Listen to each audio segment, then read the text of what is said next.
നമസ്കാരം.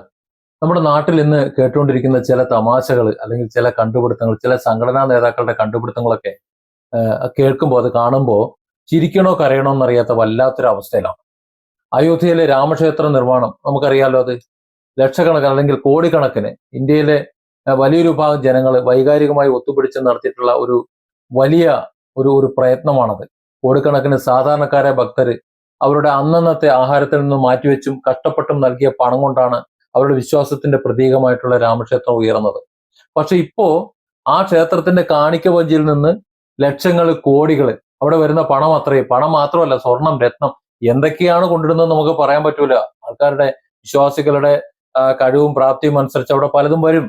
അതെല്ലാം കൊള്ളയടിക്കപ്പെട്ടു എന്നുള്ള വാർത്ത പുറത്തു വരുമ്പോ ആ വാർത്തയെ ന്യായീകരിക്കുന്ന ചില നേതാക്കളെ, അല്ലെങ്കിൽ ആ വാർത്തയെ വായമൂടി കെട്ടാൻ വേണ്ടിയിട്ട് ഉപദേശിക്കുന്ന ചില നേതാക്കളുടെ കോമഡി കാണുമ്പോഴാണ് സത്യത്തിൽ ചിരിക്കണോ കരയണോ എന്ന് തോന്നിപ്പോകുന്നത്. ഇതിലും വലിയൊരു കോമഡി വേറെ ഉണ്ടോ? ഏറ്റവും രസകരമായിട്ടുള്ള കാര്യമാണത്. ഈ കൊള്ളയെക്കുറിച്ച് ആരെങ്കിലും ചോദ്യം ഉന്നയിച്ചാൽ അല്ലെങ്കിൽ ഒന്ന് പ്രതികരിച്ചാൽ ഉടനെ ചില കേന്ദ്രങ്ങളിൽ നിന്ന് വരുന്ന ഉപദേശങ്ങൾ. ഇപ്പൊ അവസാനം ഇന്ന് പുറത്തു വന്നിട്ടുള്ള കോമഡിയാണ്.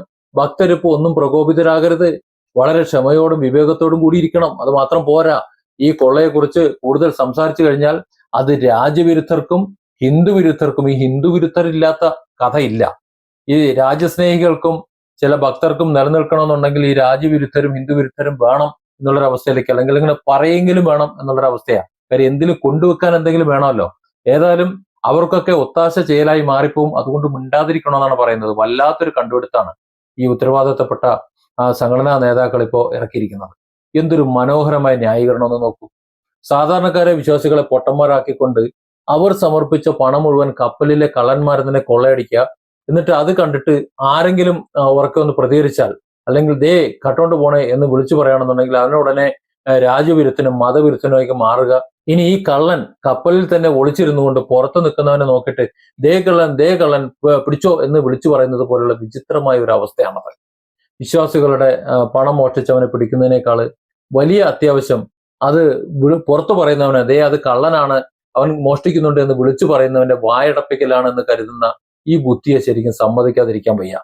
ഒരു സാധാരണക്കാരൻ ചോദിക്കുന്ന ലളിതമായ ഒരു ചോദ്യമുണ്ട്. ജനങ്ങൾ ഒരുപാട് ആഗ്രഹിച്ചുണ്ടാക്കിയ പുണ്യസ്ഥലം, ആ പുണ്യസ്ഥലത്ത് വന്ന് കൊള്ള നടത്തുമ്പോൾ അതിനെതിരെ ശബ്ദമുയർത്തുന്നത് എങ്ങനെയാണ് രാജ്യവിരുദ്ധതയാകുന്നത്? അപ്പോ യഥാർത്ഥത്തിൽ ഈ രാജ്യവിരുദ്ധത കാണിക്കുന്നത് ആരാണ്? കോടിക്കണക്കിന് മനുഷ്യരുടെ വിശ്വാസത്തെയും അവരുടെ പണത്തെയും കൊള്ളയടിച്ചിട്ടുള്ള കള്ളന്മാരാണോ, അതോ ആ കൊള്ളയെ ചോദ്യം ചെയ്യുന്ന പൊതുജനങ്ങളാണോ? ഈ ഉപദേശമായിട്ട് വരുന്നവർ മനസ്സിലാക്കേണ്ടത് ജനങ്ങളെല്ലാം കാണുന്നുണ്ട് എന്നാണ്. വിശ്വാസത്തിന്റെ പേരിൽ ജനങ്ങളെ വൈകാരികമായിട്ട് കൂടെ കൂട്ടിയിട്ട് ഒടുവിൽ അവരുടെ പണം കാണിക്ക പഞ്ചിയിൽ നിന്ന് പോലും ചോർന്നു പോകുമ്പോൾ അന്ധമായി മൗനം പാലിക്കാൻ ഇത് പഴയ കാലമൊന്നുമല്ല. ഉത്തരവാദിത്തപ്പെട്ട സ്ഥാനങ്ങളിൽ ഇരിക്കുന്നവർ ഇത്തരം വിചിത്രമായിട്ടുള്ള ഉപദേശങ്ങൾ, ആരും കേൾക്കാത്ത, ഇതുവരെ പുറത്തിറങ്ങാത്ത ഉപദേശങ്ങൾ ഇങ്ങനെ കൊടുക്കുന്നതങ്ങ് നിർത്തിവെച്ചിട്ട് ഈ ഇങ്ങനെ കട്ടുകൊണ്ട് പോണ യഥാർത്ഥ കള്ളന്മാരുണ്ടല്ലോ, അവരെ പിടിച്ച് അവരാരൊക്കെയാണെന്ന് പുറത്തു കൊണ്ടുവരാൻ ശ്രമിക്കുകയാണ് വേണ്ടത്. അല്ലാതെ കൊള്ള ചൂണ്ടിക്കാണിക്കുന്നവരുടെ, അല്ലെങ്കിൽ ദേ കൊള്ളയടിക്കുന്ന പോണേ എന്ന് വിളിച്ചു പറയുന്നവരുടെ, അല്ലെങ്കിൽ അതിനെ വിമർശിക്കുന്നവരെ ഒക്കെ നേരെ വിരൽ ചൂണ്ടിയിട്ട് അത് അങ്ങനെ വിരൽ ചൂണ്ടുന്നത് ശുദ്ധ ഹാസ്യമെന്നേ പറയാൻ പറ്റൂ, അസംബന്ധമൊന്നും.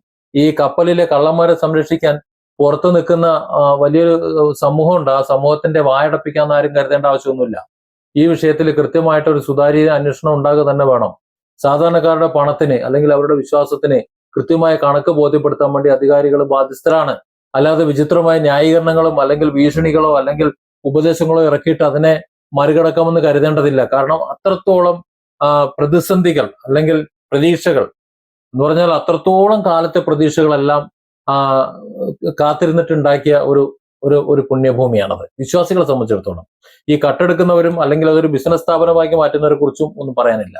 പക്ഷെ വിശ്വാസികൾക്ക് ഏതൊരു ആരാധനാലയവും വിശ്വാസാലയമാണ്, അവരുടെ ആശ്രയമാണ്.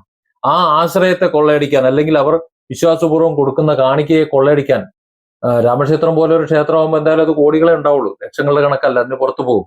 അത് കൊള്ളയടിക്കാൻ വേണ്ടി അതൊരു കച്ചവടച്ചരക്കാക്കി വെക്കുന്ന നേതാക്കളാണോ, അല്ലെങ്കിൽ സംഘടനാ നേതാക്കളാണോ ഈ ഭരിക്കുന്നത്? അവർ തന്നെയാണോ ഈ കപ്പലിലെ കള്ളന്മാർ എന്നാണ് ഇപ്പോൾ ചോദിക്കേണ്ടി വരുന്നത്. അല്ലെങ്കിൽ പിന്നെ ഇവരുടെ വായടയ്ക്കാൻ വേണ്ടി എന്തിനാണ് അവർ ഇത്ര വെപ്രാളപ്പെടുന്നത്? Different angles.